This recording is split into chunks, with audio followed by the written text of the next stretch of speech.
Students, reasoning test series में मैं अभेंद्र रंगा आपका स्वागत करता हूं। स्टूडेंट्स, ये रीजनिंग टेस्ट सीरीज पर आधारित सीरीज प्रॉब्लम से संबंधित कुछ प्रश्न मैंने अपनी क्लास में डिस्कस हुए चैप्टर से ली है। ये कुछ क्वेश्चन बहुत ही इम्पोर्टेंट हैं जो कॉम्पिटिटिव और एंट्रेंस एग्ज़ाम में मिलते जुलते अक्सर पूछे जाते हैं। इसलिए मैंने आपके समक्ष कुछ प्रश्न रखने का प्रयास किया है।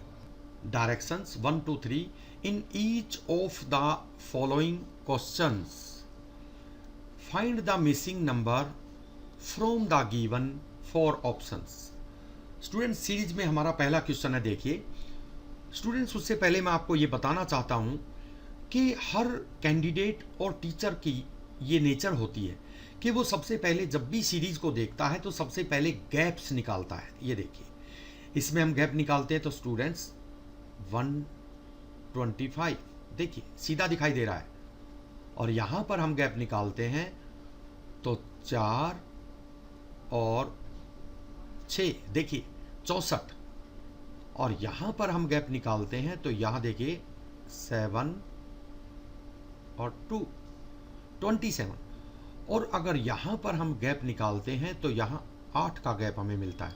देखिए स्टूडेंट्स, जब भी हम सीरीज को करते हैं तो हमें क्यूब और स्क्वायर की नॉलेज होनी बहुत ही जरूरी है, वर्ग और घन की नॉलेज होनी बहुत जरूरी है।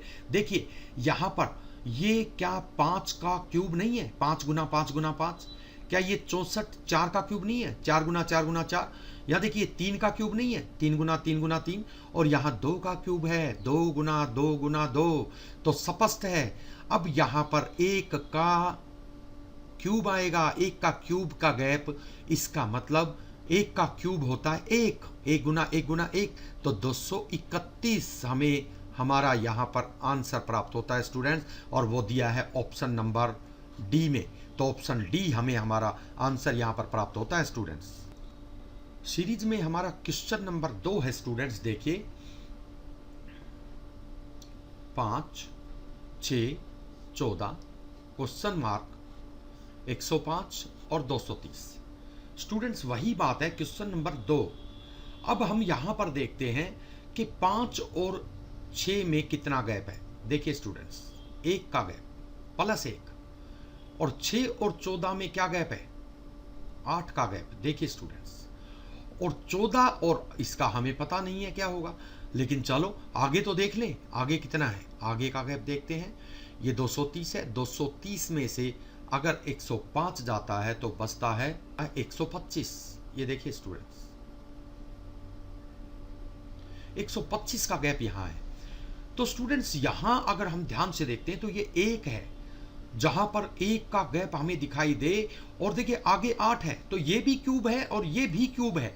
अगर यहाँ 4 होता तो मैं सोचता भाई ये तो स्क्वायर है, तो ये भी स्क्वायर हो सकता है 1 का, लेकिन यहाँ 8 है और यहाँ देखिए 125 है। तो मेरे दिमाग में हमेशा ये हिट करना चाहिए कि ये 125 है तो 5 का क्यूब है, क्योंकि स्टूडेंट्स आप प्रैक्टिस में हैं, आप प्रैक्टिस कर रहे हैं, कोई मजाक नहीं है, आप एग्जाम्स की प्रैक्टिस कर रहे हैं, और प्रैक्टिस करने वाले को ये ना पता हो कि ये क्यूब है या स्क्वायर, तो ये तो बड़ी ही अचरज की बात है स्टूडेंट्स। तो यहां पर एकदम हिंट आपको मिलना चाहिए कि ये 1 है। अगर यहाँ 4 होता तो ये स्क्वायर पे हम विचार करते, लेकिन यहाँ 1 है और यहाँ 8 है। 8 अगर क्यूब होता है तो 1 भी क्यूब होता है। अगर यहाँ 4 होता तो मैं स्क्वायर समझता, ये भी स्क्वायर हो जाता 1 का स्क्वायर, लेकिन यहाँ पर भी 125 मिला तो 125 तो स्क्वायर नहीं, वर्ग नहीं, ये तो क्यूब होता है, घन होता है। तो यहाँ देखिए इसी तरह से यहाँ पर 1 का क्यूब, यहाँ देखिए 2 का क्यूब, और यहाँ पर देखिए यहाँ पर 2 का क्यूब है तो यहाँ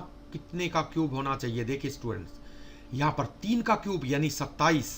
देखिए अगर हम 27 इसमें जोड़ते हैं तो 7 और 4 11 का 1 1 2 और 1 3 और 1 4, देखिए 41 हमें प्राप्त होता है। और अगर यहाँ पर 41 हम लिखते हैं, देखिए 41, तो हम आगे देखते हैं। अब आगे कितने का गैप होना चाहिए? 3 का, तो ये 4 का होना चाहिए। इसका मतलब 41 में अगर हम 64 जोड़ते हैं, देखिए 41 4 का क्यूब होना चाहिए। 41 में अगर 64 जोड़ते हैं तो 4 और 1 5, 5 यहाँ है और 6 4 10, 10 यहाँ है। तो देखिए इसका मतलब खाली स्थान की जगह 14 और 27 41 मिलना चाहिए, और 41 देखिए ऑप्शन सी में हमारा आंसर हमें प्राप्त होता है स्टूडेंट्स।